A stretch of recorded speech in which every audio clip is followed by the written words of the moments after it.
આગામી 5 દિવસ હાડ થીજવતી ઠંડીની આગાહી ઉત્તર ભારતમાં જી હા ભારે હિમવર્ષા સાથે ઠંડીનો ચમકારો 7.5 ડિગ્રી સાથે નલિયા રાજ્યનું સૌથી ઠંડુગાર શહેર અમદાવાદમાં સિઝનનો સૌથી ઠંડો દિવસ નોંધાયો છે અમદાવાદ શહેરમાં 13.4 ડિગ્રી તાપમાન વડોદરામાં 13.6 ભાવનગરની જો વાત કરીએ તો 13.6 ડિગ્રી તાપમાન નોંધાયું ભુજમાં 11.4 ડિગ્રી દાહોદમાં 11.1 ડિગ્રી તાપમાન ગાંધીનગરમાં 11.2 ડિગ્રી પોરબંદરમાં 14 તો રાજકોટમાં 11.4 ડિગ્રી તાપમાન નોંધાયું છે ગુજરાતમાં આગામી 7 દિવસ ઠંડીનું જોર જોવા મળશે આગામી 5 દિવસ હાડથી જવતી ઠંડીની આગાહી ઉત્તર ભારતમાં ભારે હિમવર્ષાથી ઠંડીનો ચમકારો 7.5 ડિગ્રી સાથે નલિયા સૌથી ઠંડુગાર શહેર નોંધાયું અમદાવાદમાં સિઝનનો સૌથી ઠંડો દિવસ આજે નોંધાયો છે આજે અમદાવાદ શહેરમાં જે પ્રકારે તાપમાન નોંધાયું છે 13.4 ડિગ્રી સાથે આજનો આ સિઝનનો સૌથી ઠંડો દિવસ માનવામાં આવી રહ્યો છે 5 દિવસ હજુ પણ હાડથી જવતી ઠંડી પડશે અને ગુજરાત ઠંડીમાં ઠૂંઠવાશે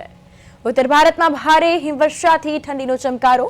ધીરે ધીરે આ બાજુ દક્ષિણ ભારતની જો વાત કરીએ ઉત્તર ભારતની જો વાત કરીએ તો ઠંડીનો પારો વધ્યો છે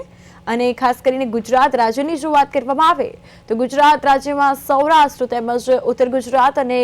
દક્ષિણ ગુજરાતમાં હાડથી જવતી ઠંડી અને ત્યારે અમદાવાદની જો વાત કરીએ મધ્ય ગુજરાતમાં અમદાવાદ શહેર તો આજે સિઝનનો સૌથી ઠંડો દિવસ નોંધાયો છે સાથે વધુ માહિતી સાથે અમદાવાદથી અમારા સંવાદદાતા હિમાંશુ પરમાર લાઈવ જોડાઈ ગયા છે હિમાંશુ આજે અમદાવાદમાં સિઝનનો સૌથી ઠંડો દિવસ નોંધાયો છે આજે અમદાવાદમાં સૌથી વધારે ઠંડી અને આગામી હજુ 5 દિવસ ગુજરાત ઠંડીમાં ઠૂંઠવાશે હિમાંશુ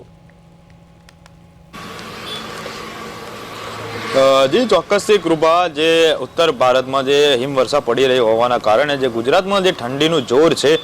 તે દિવસે ને દિવસે વધી રહ્યું છે અને જેના કારણે જે નલિયા છે એ 7.5 ડિગ્રી સાથે જે રાજ્યનું સૌથી ઠંડુગાર શહેર છે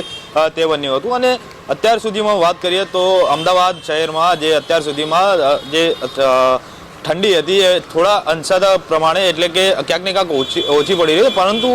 આજ રોજ અને ગઈકાલ એ સરખામણીએ એટલે અત્યાર સુધીના સૌથી ઠંડો દિવસ જે અમદાવાદ શહેરમાં 13.5 ડિગ્રી સાથે ગઈકાલે નોંધાયો હતો જેના લઈને ઠંડીજનો જે શહેરીજનો છે તેમને ઠંડીનો જે માર છે તે પડી રહ્યો છે અને સાથે સાથે જે આગામી 5 દિવસ સુધી જે તમામ જે શહેરો છે તમામ જે ગુજરાત રાજ્ય છે ત્યાં ઠંડીની જે આગાહી છે તે પ્રબળ શક્યતાઓમાં વધવાની શક્યતા છે અને જે ઠંડી છે તે ઠંડી વધી શકે છે સાથે સાથે જે હવામાન વિભાગના જે ડાયરેક્ટર છે A.K. દાસ તેમને પણ જણાવ્યું હતું કે આગામી જે 12 તારીખ છે 12 જાન્યુઆરી સુધી જે ઠંડી છે પ્રબળ જે ઠંડીના પ્રમાણમાં જે વધવાની શક્યતા છે અને સૌથી વધુ ઠંડીના જે તાપમાન છે તેમાં નોંધપાત્ર બની શકે છે અને સાથે સાથે વડોદરા શહેરમાં 13.6 ડિગ્રી નોંધાયું છે ઉપરાંત ભાવનગરમાં 13.6 ડિગ્રી સાથે સાથે ભુજ અને ભુજમાં 11.4 ડિગ્રી દાહોદમાં 11.1 ડિગ્રી સાથે આ પ્રકારના જે તાપમાનો છે તે નોંધાયા છે અને જે અત્યાર સુધીની જે ઠંડી છે ઠંડીમાં સૌથી વધુ જે ઠંડી છે તે અત્યારે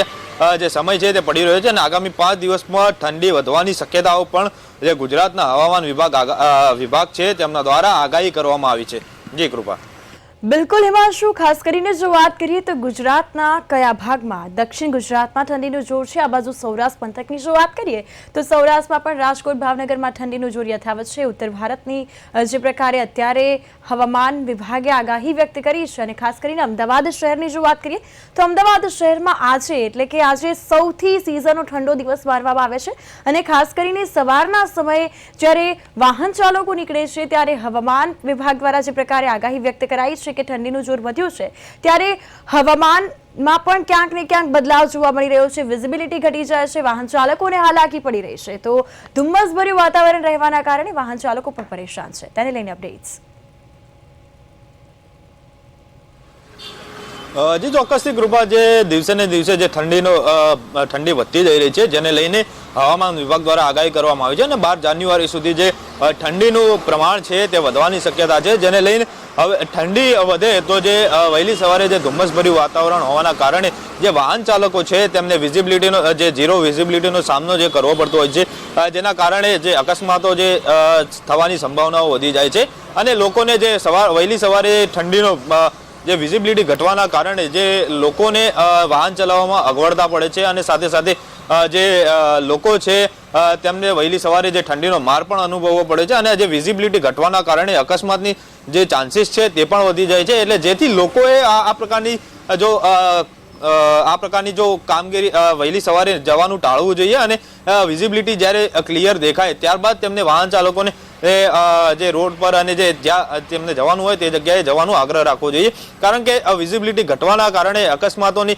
જે કેસો છે તે વધી જાય છે.